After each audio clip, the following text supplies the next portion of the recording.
सबका इस press conference में आने पर स्वागत करता हूं मैं। और प्रधानमंत्री मोदी जी के दूसरे कार्यकाल प्रथम वर्ष पूर्ण होने पर उनको अपनी ओर से और करोड़ों करोड़ हमारे भारतीय जनता पार्टी के कार्यकर्ताओं की ओर से उनको हार्दिक बधाई देता हूं और शुभकामनाएं भी देता हूं पार्टी के अध्यक्ष की दृष्टि से कि वह पूरी ताकत के साथ, जैसा उन्होंने पिछले 6 वर्षों में देश की सेवा प्रधानमंत्री के रूप में की है, उसी ताकत के साथ, पूरी शक्ति के साथ ईश्वर उनको शक्ति दे ताकि वो अच्छे से और पूरी ताकत के साथ देश की सेवा में जुटे रहे। हम सब जानते हैं कि यह जो समय गुजरा, यह अकॉम्प्लिशमेंट्स का, this has been a year of accomplishments and also we have faced unimaginable challenges also. और प्रधानमंत्री जी ने बखूबी सारी चीजों को फ्रंट से लीड करके देश को एक दृष्टि दी और देश की सेवा में कोरोना के वायरस के साये को भी ठीक तरीके से संभालने का काम किया है। ये सब हम लोग जानते हैं। हम यह भी जानते हैं कि मोदी जी के नेतृत्व में 6 साल में भारत स्वावलंबी हुआ, आत्मनिर्भर भारत और आत्मसम्मान के साथ भारत की छवि दुनिया में बनी है। यह मोदी जी के नेतृत्व के कारण हुआ है। हम यह भी जानते हैं कि पिछले 6 वर्षों में जो 7 दशक का गैप था, उस गैप को 6 सालों में पूरा करने का प्रयास हुआ है।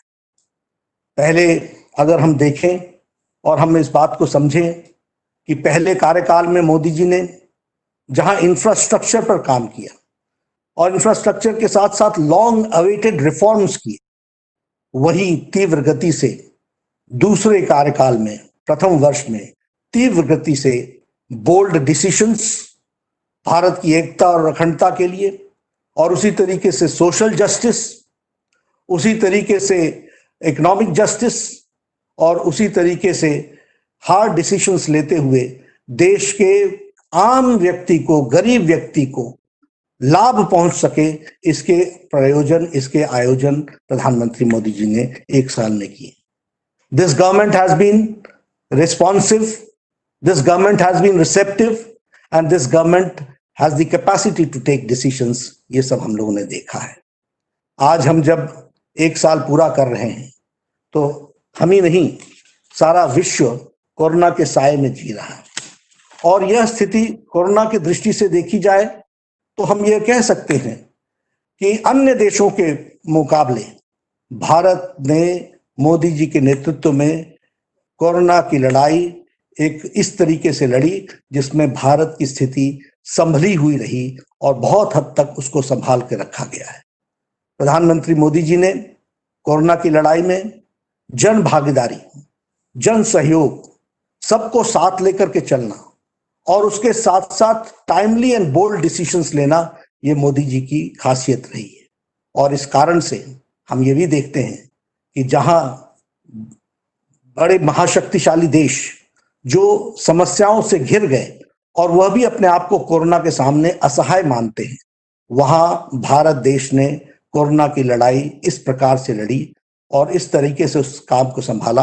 वो दूरदृष्टि थी प्रधानमंत्री जी की, जिसने समय पर लॉकडाउन किया और लॉकडाउन के कारण आज भारत की स्थिति संभली हुई परिस्थिति में हम सबको देखने को मिलती है। तो यह भी हम लोगों ने देखा है। अगर इसके साथ साथ हम कहें तो एक समय था जब लॉकडाउन किया गया तो उस समय कोरोना की टेस्टिंग फैसिलिटी सिर्फ 10,000 थी पर डे। आज 1,60,000 टेस्टिंग फैसिलिटी हो गई है। उसी तरीके से उस समय हमारे पास पीपीई किट्स की कमी थी, लेकिन आज लगभग 600 उद्यमी हमारे देश के लगभग 4,50,000 PPE kits, personal protection equipment kits, उसके जो किट्स हैं वो आज 4,50,000 प्रतिदिन बन रहे हैं। यह परिस्थिति आकर के खड़ी हुई है। उसी तरीके से वेंटिलेटर्स, 60,000 वेंटिलेटर्स का प्रावधान किया गया है, जिसमें से 58,000 वेंटिलेटर्स भारत में ही बन रहे हैं। यह है आत्मनिर्भर भारत की पहचान जिसको उन्होंने बनाया है। और इसमें से 50,000 वेंटिलेटर्स पीएम केयर फंड के फंड से खरीदे जा रहे हैं। इसको भी हमको ध्यान में रखना चाहिए। इसलिए अगर हम कहें तो आज 2 लाख हमारे पास बेड कैपेसिटी हो गई और इसी के साथ साथ हमारी आईसीयू कैपेसिटी बढ़ गई। तो हमने कोशिश की है कि स्वास्थ्य के ढांचे को जहां शक्तिशाली देश स्वास्थ्य के मामले में उनके सिस्टम्स चरमरा गए, कोलैप्स कर गए, वहां भारत ने अपने आप को संभाल करके चलाने का प्रयास किया और मोदी जी के नेतृत्व में आत्मनिर्भर भारत की ओर हम आगे बढ़े। हमारे देश के उद्यमियों ने भी इसमें साथ दिया और इसके कारण आज हम इस लड़ाई को लड़ने के लिए तैयार भी हुए हैं और स्वदेशी और स्वावलंबन के मंत्र को लेकर के हम आगे बढ़ रहे हैं। उसी तरीके से अगर देखा जाए, वी आर द कंट्री जिसने आर्थिक दृष्टि से भी लोगों की चिंता की गई। वर्ल्ड हेल्थ ऑर्गेनाइजेशन ने इसको सराहा। उन्होंने कहा health is not the only factor which has to be taken into care. India has taken a lead and India has shown that economic aspect is also to be taken into consideration and for that Modi ji has taken a lead. यह बात भी उन्होंने कही। 1,70,000 करोड़ रुपए का package उस समय दिया गया। उसके माध्यम से हम लगभग 80 करोड़ लोगों को उनके राशन की व्यवस्था की गई। 20 करोड़ बहनों को हमारे जनधन के खाते में, उनके जनधन के खाते में 500 रुपए पूरे 3 महीने के लिए डालने का हर महीने के लिए प्रयास किया गया। उसी तरीके से हमारे दिव्यांग भाई, हमारे बुजुर्ग, उनके भी खातों में 1,000 रुपए देने का प्रयास हुआ। उसी तरीके से मनरेगा में जिसकी दिहाड़ी 182 रुपए थी, उसको बढ़ा करके 202 रुपए कर दी गई और लगभग मनरेगा का आवंटन 1 लाख करोड़ रुपए रिकॉर्ड आवंटन प्रधानमंत्री जी ने किया है, यह भी हम कह सकते हैं। उसी तरीके से 20 लाख करोड़ रुपए का एक होलिस्टिक पैकेज प्रधानमंत्री जी ने घोषणा की, जिसके बारे में हमारे निर्मला जी ने अगले 5 दिनों में, उसकी घोषणा के 5 दिनों बाद किस किस सेक्टर के लिए, किस किस सेगमेंट के लिए क्या क्या प्रयोजन किए गए, उसको आपको विस्तार से बताया है। This is a holistic package, जिस पैकेज के माध्यम से ये प्रयास हुआ है कि हर सेक्शन को कैसे आत्मनिर्भर बनाया जा सके, कैसे उनको खड़ा किया जा सके, कैसे उनको मुख्य धारा में शामिल किया जा सके, इस तरीके के, और साथ ही साथ उनको किस तरीके की रियायतें दी जा सके, इस बात को भी करने का प्रयास किया है। उसी तरीके से अगर हम कहें तो वसुधैव कुटुंबकम का नारा लेते हुए कोरोना की लड़ाई के बीच में हम लोगों ने 100 से ज्यादा देशों को उस समय हम लोगों ने राहत पहुंचाने का काम किया और उनको मेडिसिन पहुंचाने का काम किया। यह भी हमको ध्यान रखना चाहिए। इसलिए मैं ये कह सकता हूं कि जहां कोरोना की लड़ाई है और कोरोना की लड़ाई के साथ साथ उसको होलिस्टिक तरीके से किस तरीके से लड़ा जा सकता है, इसकी दृष्टि मोदी जी ने अपने नेतृत्व की क्षमता में दिखाई है और यह इस लड़ाई को बहुत जिसे मैं ये कह सकता हूं कि पूरी शिद्दत के साथ और फ्रंट से लड़ करके, और मैं यह भी कहना चाहूंगा और यहाँ पर देश को धन्यवाद देना चाहूंगा कि प्रधानमंत्री जी के एक एक आह्वान को देश ने रिस्पॉन्ड किया, देश ने सुना, देश ने समझा, देश ने उसको आत्मसात किया। इसके लिए मैं देश की जनता को भी धन्यवाद देता हूं और साथ ही साथ मोदी जी ने जिस नेतृत्व क्षमता को दिखाया है, वह सच में अनुकरणीय भी है और वह सच में प्रशंसनीय है। यह हमको ध्यान में रखना चाहिए। मित्रों, कोरोना के साथ साथ भारत ने मोदी जी के दूसरे कार्यकाल में, प्रथम वर्ष में, बहुत डिसाइसिव डिसीजंस लिए।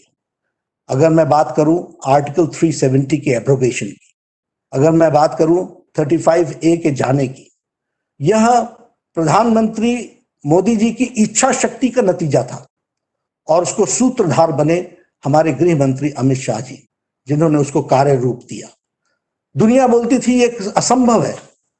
हम लोग बहुत समय से कहते थे एक देश में एक निशान, एक विधान, एक प्रधान, एक संविधान, लेकिन ये बचपन से कहते हुए हम जानते थे कि इसको करना बहुत कठिन कार्य है, लेकिन मोदी जी की इच्छा शक्ति ने इसको पूरा किया और धारा 370 को समाप्त करके, एब्रोगेट करके, जम्मू कश्मीर की जनता जो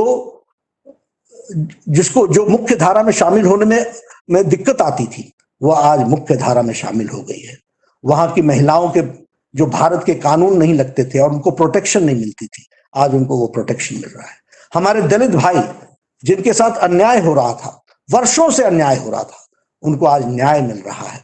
हमारे पाकिस्तान से आए हुए हमारे रिफ्यूजी भाई जो जम्मू कश्मीर में बस गए, उनको न्याय नहीं मिल रहा था, उनको आज न्याय मिल रहा है। उसी तरीके से हमारे प्रॉपर्टी राइट्स जो महिलाओं की थी, वह हमको उनको नहीं मिलती थी, वह आज उनको मिल रही है। इस तरीके से जम्मू कश्मीर, लद्दाख का इलाका वो हमेशा इग्नोर्ड था, वो आज मुख्य धारा में शामिल होकर के अपने विकास की प्रगति के पथ पर चल पड़ा है। इसलिए धारा 370 ये देश की एकता और अखंडता का बहुत महत्वपूर्ण फैसला था जिसको मोदी जी ने लिया। अगर हम उसके साथ साथ बात करें तो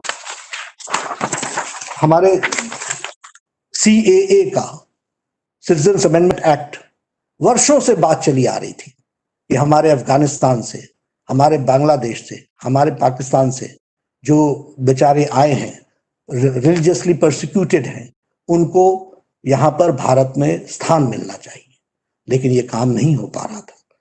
प्रधानमंत्री मोदी जी ने फैसला लिया और इस फैसले के कारण आज CAA, सिटीजन्स अमेंडमेंट एक्ट लागू हुआ और उनको मुख्य धारा में शामिल होने का मौका मिला, उनको सिटीजनशिप राइट्स मिले। ये हम ध्यान में है।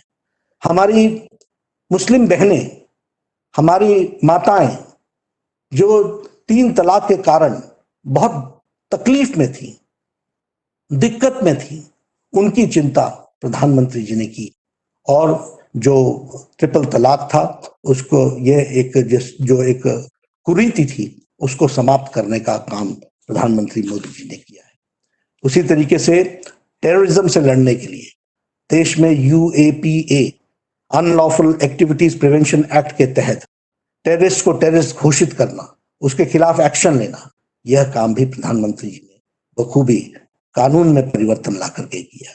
NIA की, इन्वेस्टिगेशन एजेंसी की दायरे को बढ़ाया और उस दायरे को बढ़ाने के साथ साथ विदेशों में भी अगर ऐसी एक्टिविटी होती है तो उनको भारत के कानून के दायरे में ला करके उनके खिलाफ एक्शन हो, इस बात का भी प्रयास हुआ है।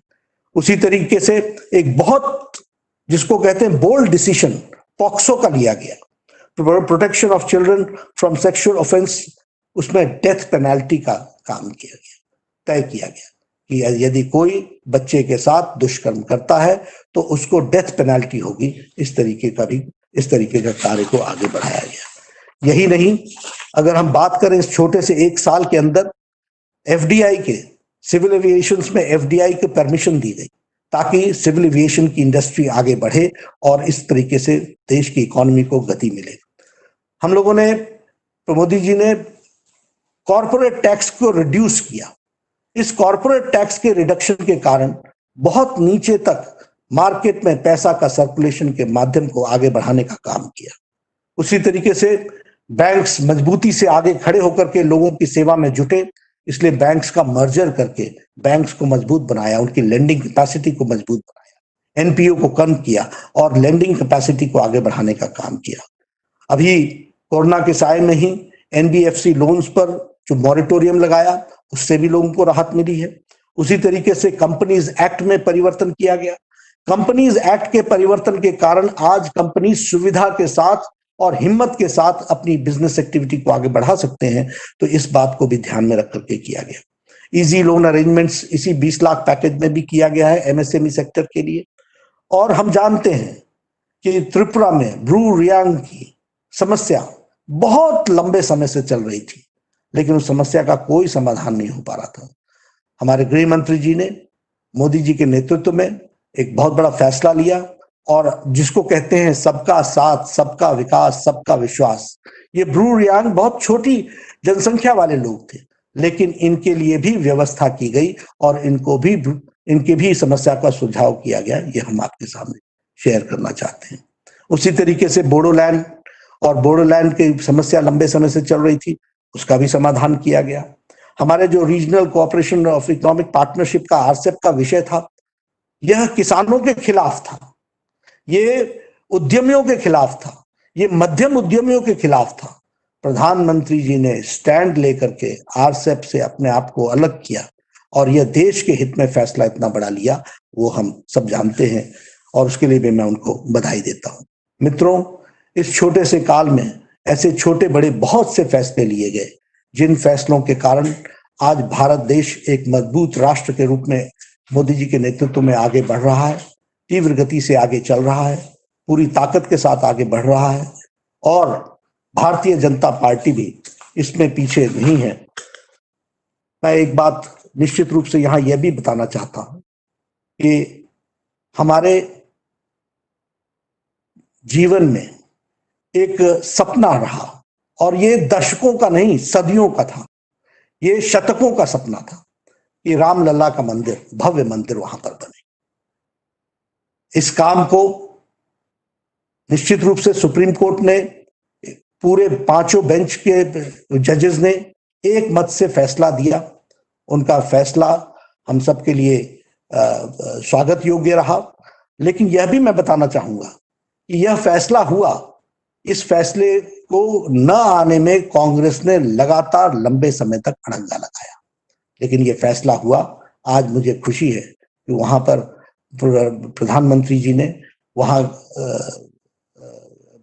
श्री राम तीर्थ स्थल का एक ट्रस्ट का, उसको जमीन को आवंटित करके उस ट्रस्ट को हैंडओवर कर दी है।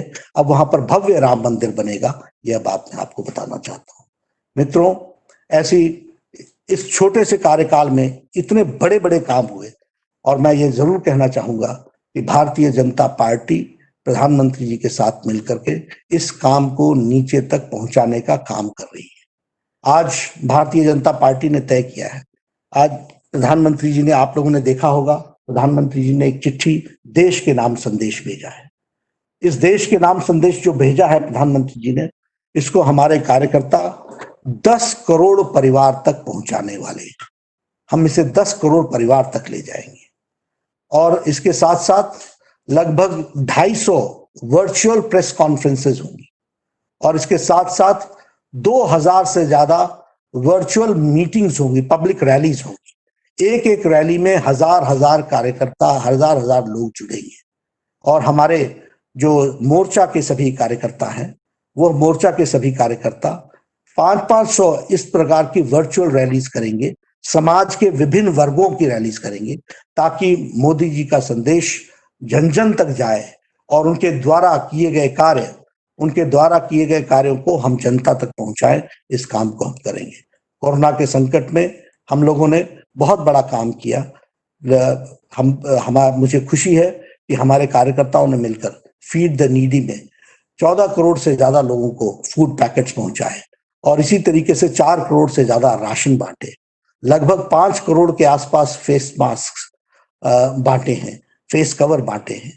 तो हमारी कोशिश रही है पार्टी की ओर से भी सरकार के साथ कंधे से कंधा मिला करके चले और सरकार के साथ कंधे से कंधा मिला करके पूरी ताकत प्रदान करें।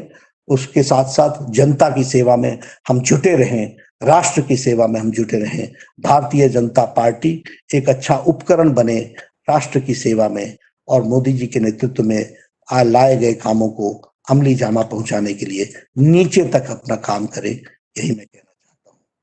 मित्रों, आज 1 साल के पूर्ण होने पर हम इस वर्चुअल प्रेस कॉन्फ्रेंस में आप सबसे हमने बातचीत की, कुछ मुद्दों को हमने छूने का प्रयास किया, आपसे चर्चा की है। निश्चित रूप से एक प्रयास हम लोग कर रहे हैं